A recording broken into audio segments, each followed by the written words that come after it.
Hi friends, இது உங்கள் ஸ்நேகிதி. இந்த வீடியோவில் நம்ம பார்க்க போகிறது நல்ல டிஃப்ரெண்ட்டான காரசாரமாக முறுமுறுன்னு இருக்கக்கூடிய ஒரு தோசை.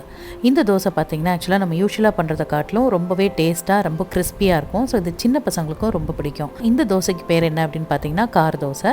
இந்த தோசையில் ஒரு ஸ்பெஷாலிட்டி என்ன அப்படின்னு பார்த்தீங்கன்னா, இந்த தோசை வந்து புளிக்க வைக்க தேவையில்லை, நம்ம அரைச்ச உடனே வந்து ஊற்றிடலாம். வாங்க இப்போ இந்த தோசை எப்படி பண்ணுறது அப்படிங்கிறத பார்க்கலாம். இது பண்ணுறதுக்கு வந்து நம்ம பச்சரிசி யூஸ் பண்ண போகிறோம். 1 கப் பச்சரிசிக்கு வந்து 2 ஸ்பூன் அளவுக்கு துவரம்பருப்பு. இது ரெண்டையும் வந்து நல்லா கழுவி எடுத்துட்டு நல்லா ரெண்டையும் சேர்த்து ஒன்றாவே போட்டு ஊற வச்சிடலாம். இது நல்லா ஊறட்டும். இது ஊறும்போதே வந்து இந்த தோசைக்கு தேவையான மிளகாய் வத்தல், கிட்டத்தட்ட நான் வந்து 1 கப் பச்சரிசிக்கு கிட்டத்தட்ட 15 மிளகாய் வத்தல் சேர்த்து இதில் ஊற வச்சுருக்கேன். அதோட கூட இதுக்கு வந்து ஒரு 1/4 கப் அளவுக்கு உளுந்து, 1 கப் பச்சரிசிக்கு 1/4 கப் அளவுக்கு உளுந்து சேர்த்துக்கணும். அந்த உளுந்தை வந்து தனியாக ஊற வச்சுக்கணும். இப்போது இதெல்லாம் நல்லா ஊறினதும் இந்த மாவை வந்து அரைச்சிக்கலாம். மிக்சியில் அரைக்கிறதா இருந்தால் முதல்ல மிளகா வத்தல் சேர்த்து அரைச்சிட்டு, அப்புறம் அரிசி அரைச்சிட்டு, அப்புறம் உளுந்து அரைச்சிட்டு எல்லாத்தையும் சேர்த்து ஒன்றாக்கிக்கலாம்.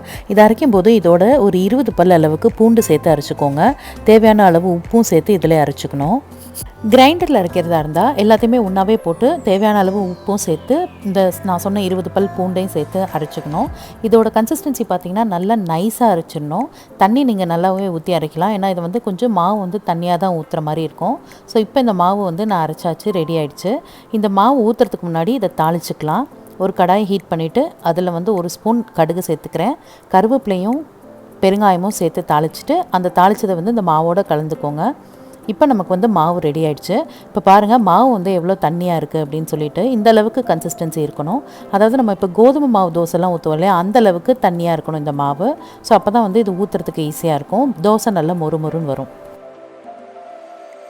இப்போ நான் இங்கே கல் காய வச்சுருக்கேன். இந்த தோசை ஊற்றி காட்டுறேன் பாருங்கள். இந்த தோசை ரொம்ப ஈஸியாக ஊற்றிடலாம். அதே மாதிரி இந்த தோசை வந்து ரொம்ப கிறிஸ்பியாக வரும், சீக்கிரமாகவும் வெந்துடும். ஊற்றுறது ரொம்ப ரொம்ப ஈஸி. டக்கு டக்குன்னு நமக்கு வெந்ததும் ஈஸியாக டக்கு டக்குன்னு நம்ம தோசை ஊற்றிட்டே போயிடலாம். இங்கே பாருங்கள், இந்த அளவுக்கு லேசாக ஊற்றிக்கலாம் இந்த தோசையை.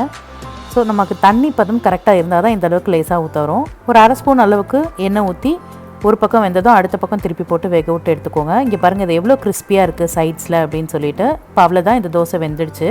ஸோ நம்ம சாதா தோசை ஊற்றுற டயத்தை காட்டிலும் இந்த தோசை வந்து ரொம்ப சீக்கிரம் ஊற்றிடலாம், ரொம்ப கிறிஸ்பியாகவும் இருக்கும். நம்ம இதில் வந்து பெருங்காயம் பூண்டு இதெல்லாம் சேர்த்துருக்கனால இந்த தோசை பார்த்திங்கன்னா ரொம்ப வாசமாக இருக்கும், நல்லா காரமாகவும் இருக்கும்.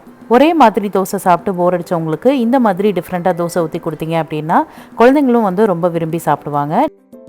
ஸோ ஃப்ரெண்ட்ஸ், இந்த ரெசிபியை நீங்களும் ட்ரை பண்ணி பார்த்துட்டு எப்படி இருந்தது அப்படிங்கிறத கமெண்ட் செக்ஷனில் என்னோட ஷேர் பண்ணிக்கோங்க. அண்ட் இந்த ரெசிபி உங்களுக்கு பிடிச்சதுன்னா இந்த வீடியோக்கு ஒரு லைக் கொடுத்துட்டு இதை ஷேர் பண்ணிக்கோங்க. நீங்கள் நம்ம சேனலில் ஃபஸ்ட் டைம் பார்க்குறதா இருந்தால் இந்த சேனலை சப்ஸ்கிரைப் பண்ணி வச்சுட்டு பக்கத்தில் உள்ள பெல் ஐக்கனை கிளிக் பண்ணி வச்சுக்கோங்க. இன்னும் நிறைய யூஸ்ஃபுல்லான வீடியோஸ் உங்களுக்காக வந்துகிட்டே இருக்குது.